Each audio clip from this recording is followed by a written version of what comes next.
Selanjutnya, putusan nomor 11 perkara nomor 122 tahun 2021 teradu Bawaslu Kabupaten Bandung. Kami persilakan Yang Mulia Bapak Didi Suprianto dan Yang Mulia Profesor Teguh Prasetyo. Putusan nomor 122 PKN PKPW Romawi 3 2021. Dewan Kehormatan Penyelenggara Pemilu Republik Indonesia demi keadilan dan kehormatan penyelenggara pemilu memeriksa dan memutus pada tingkat pertama dan terakhir pengaduan nomor 115P dan seterusnya yang diregistrasi dengan perkara nomor 122 dan seterusnya, menjatuhkan putusan atas dugaan pelanggaran kode etik penyelenggara pemilu yang diajukan oleh pengadu nama Kurnia Agustina, kerjaan calon Bupati Kabupaten Bandung tahun 2020, alamat Jalan Laswi, Gunung Letik, Kecamatan Ciparai, Kabupaten Bandung. 2. Nama Osman Sayogi, pekerjaan calon Wakil Bupati Kabupaten Bandung tahun 2020, alamat Kompleks Gading, Tutuka 1, Desa Cincing, Kecamatan Soreang, Kabupaten Bandung. Memberi kuasa kepada Gama Alamsyah dan kawan-kawan, pekerjaan advokat, konsultan hukum, alamat di Jalan Lodaya, Kelurahan Barangrang, Kecamatan Lengkong, Kota Bandung, Jawa Barat. Selanjutnya disebut sebagai pengadu.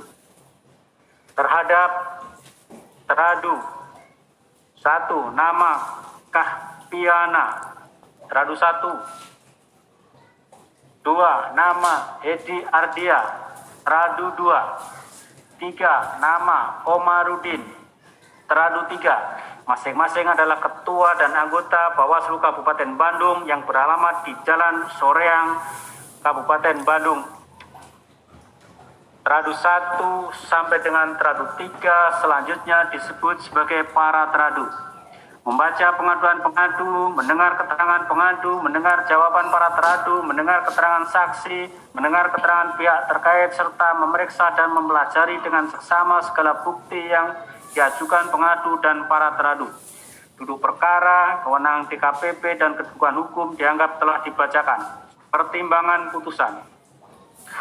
Menimbang jawaban dan keterangan para pihak dan bukti dokumen serta fakta yang terungkap dalam sidang pemeriksaan, DKPP berpendapat menimbang dalil pada angka 411 terungkap fakta pada tanggal 11 November 2020, para teradu mengaku telah menerima laporan Iwan Ridwan tentang dugaan pelanggaran protokol kesehatan dalam kampanye terbuka serta konvoi oleh pasangan calon nomor urut 3. Laporan tersebut kemudian dicatat dengan nomor 14 dan seterusnya. Berdasarkan alat bukti berita acara pleno nomor 74 dan seterusnya tanggal 13 November 2020, para teradu memutuskan laporan tersebut belum memenuhi syarat formil dan material karena tidak dilengkapi identitas dan alamat terlapor serta uraian kejadian. Selanjutnya pelapor diminta melengkapi paling lama 2 hari terhitung sejak pemberitahuan disampaikan melalui surat nomor 121 dan seterusnya tanggal 14 November 2020. Terungkap fakta hingga batas waktu yang telah ditentukan, yakni tanggal 16 November 2020, pelapor tidak menyampaikan perbaikan. Namun yang hadir justru kuasa hukum tim pasangan calon nomor urut 1 dengan membawa surat balasan bukan perbaikan laporan dalam form A1.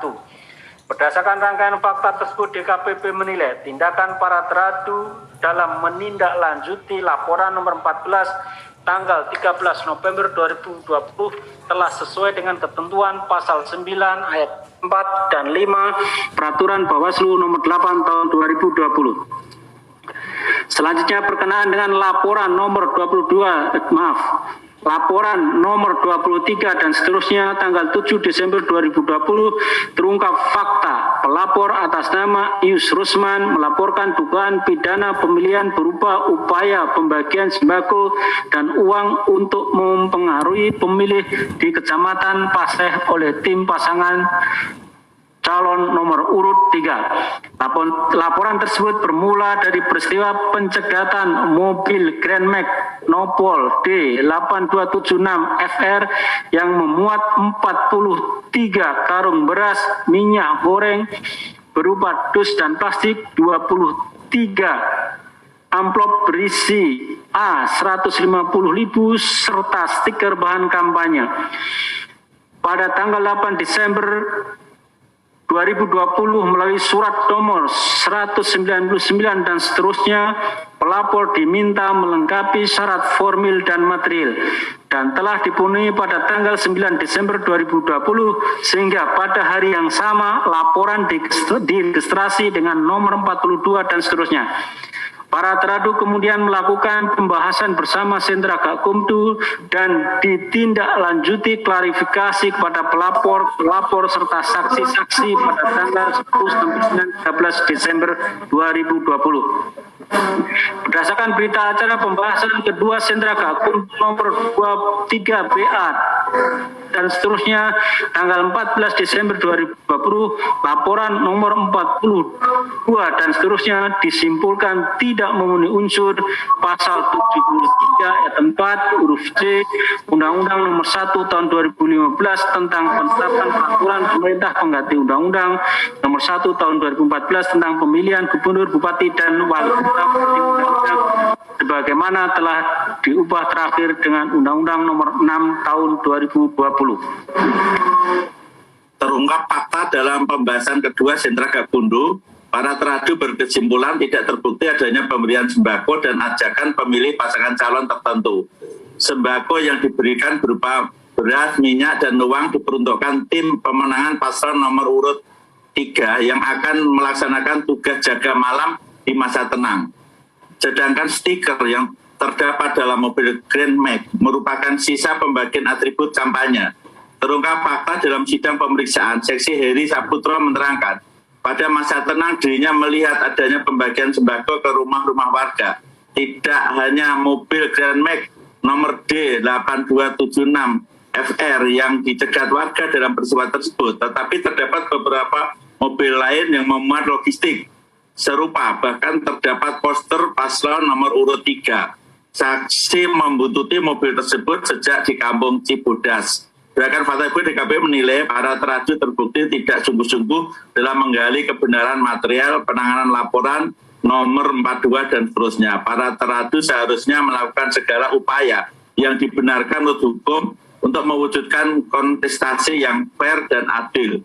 Mendengar keterangan para saksi dan memeriksa alat bukti secara komprehensif sehingga menemukan fakta hukum adanya benang merah antara pembagian sembako dengan stiker yang diakui sebagai sisa bahan kampanye. Jika para teradu yang berlindung pada aspek formal hukum menunjukkan tidak adanya komitmen untuk mewujudkan proses dan hasil pemilihan berintegritas. Benar bahwa dalam forum Sentra Gakumdu masing-masing unsur berkedudukan setara untuk mengungkapkan pendapat. Namun setiap pendapat mempunyai tanggung jawab profesional yang melekat pada jabatan. Para teradu dalam melakukan kajian justru mengabaikan fakta dan keterangan saksi yang mengakibatkan penegakan hukum tidak dapat dilanjutkan ke tahap penyidikan. Sikap dan tindakan para teradu yang tidak profesional menimbulkan kesan adanya pemihakan kepada peserta pemilihan dan berpotensi menggerus kepercayaan publik terhadap lembaga Bawaslu Kabupaten Bandung. Berdasarkan hal tersebut, para teradu melanggar pasal 6 ayat 3 huruf F, pasal 11 huruf D, pasal 15 huruf A, pasal 16 huruf E, Peraturan DKPP nomor 2 tahun 2011. Dengan demikian, dalil aduan pengadu beralasan dan jawaban para teradu tidak menyajikan DKPP. Para teradu terbukti melanggar kode etik dan pedoman perilaku penyelenggara pemilu. Berkenaan dalil pada angka 412 terungkap fakta pada tanggal 2 Desember 2020, para teradu menggelar jumpa pers menyampaikan hasil pengawasan tahapan pemilihan Bupati dan Wakil Bupati Bandung tahun 2020. Agar tidak terjadi kesalahan informasi, teradu 2 selaku Koordinator Pengawasan dan Hubungan Antar Lembaga mengaku telah menyiapkan press release yang disusun dalam narasi berita. Berdasarkan alat bukti press release tersebut, teradu 2 mengungkapkan temuan modus baru politik uang berupa pembagian kupon yang menampilkan paslon nomor urut 1 Nia Usman. Selain itu juga terdapat temuan pembagian bantuan sosial tunai dari Kementerian Sosial yang disipi spesimen surat suara yang telah diterobos untuk paslon nomor urut 1. DKPP menilai tindakan terhadap 2 tersebut terbukti menyampaikan informasi media yang masih bersifat dugaan pelanggaran dan berpotensi menggiring opini yang menunjukkan paslon tertentu. Selain memastikan informasi yang akan disebarkan jelas dan akurat, Tradu 2 seharusnya menghindari pernyataan publik yang dapat menimbulkan sangka terhadap ketidaknetralan. Tradu 2 dalam menjalankan tugas penanganan pelanggaran pemilihan bupati dan wakil bupati Bandung tahun 2020. Dengan demikian dalil pada angka 412 beralasan dan jawaban Tradu 2 tidak menyelesaikan DKPP. Tradu 2 terbukti melanggar pasal 6 ayat 3 huruf F, pasal 8 huruf C, pasal 12 huruf D, dan E, pasal 13 huruf B, Peraturan DKPP nomor 2 tahun 2017 tentang kode etik dan pedoman perilaku penyelenggara pemilu. Menimbang dalil pengadu selebihnya DKPP tidak relevan untuk mempertimbangkan. Kesimpulan. Berdasarkan atas penilaian fakta yang terungkap dalam persidangan bagaimana diberikan di atas, setelah memeriksa keterangan pengadu, memeriksa jawaban dan keterangan para tradu, saksi, pihak terkait, dan memeriksa segala bukti dokumen pengadu dan para tradu, Dewan Kehormatan Penyelenggara Pemilu menyimpulkan bahwa 1. Dewan Kehormatan Penyelenggara Pemilu berwenang mengadili pengaduan pengadu. 2. Pengadu memiliki kedudukan hukum legal standing untuk mengajukan pengaduan aku. 3. Tradu 1, Tradu 2, Tradu 3 terbukti melakukan pelanggaran kode etik dan pedoman perilaku penyelenggara pemilu. Berdasarkan pertimbangan dan kesimpulan tersebut di atas, memutuskan 1. Mengabulkan pengaduan pengadu untuk sebagian. 2. Menjatuhkan sanksi peringatan kepada Tradu 1 Kahpiana selaku Ketua Merangkap Anggota Bawaslu Kabupaten Bandung dan Tradu 3 Komarudin selaku Anggota Bawaslu Kabupaten Bandung sejak putusan ini dibacakan. 3. Menjatuhkan sanksi peringatan keras kepada Tradu 2 Hedi Ardia selaku Anggota Bawaslu Kabupaten Bandung sejak putusan ini dibacakan. 4. Memerintahkan Bawaslu Provinsi Jawa Barat untuk melaksanakan putusan ini paling lama 7 hari sejak dibacakan. 5. Memerintahkan Badan Pengawas Pemilihan Umum untuk mengawasi pelaksanaan putusan ini. Demikian diputuskan dalam rapat pleno oleh 6 anggota DKPP, yakni Muhammad selaku Ketua Merangkap Anggota, Alfitra Salam, Teguh Prastio, Didis Prianto, Ida Budiati, dan Pramono Ube Tantowi, masing-masing sebagai anggota pada hari Jumat, tanggal 11 bulan Juni tahun 2021 dan dibacakan dalam sidang kode etik terbuka untuk umum pada hari ini, Rabu tanggal 23 bulan Juni tahun 2021 oleh Alfitra Salam, Teguh Prastio, Didis Prianto, dan Ida Budiati masing-masing sebagai anggota.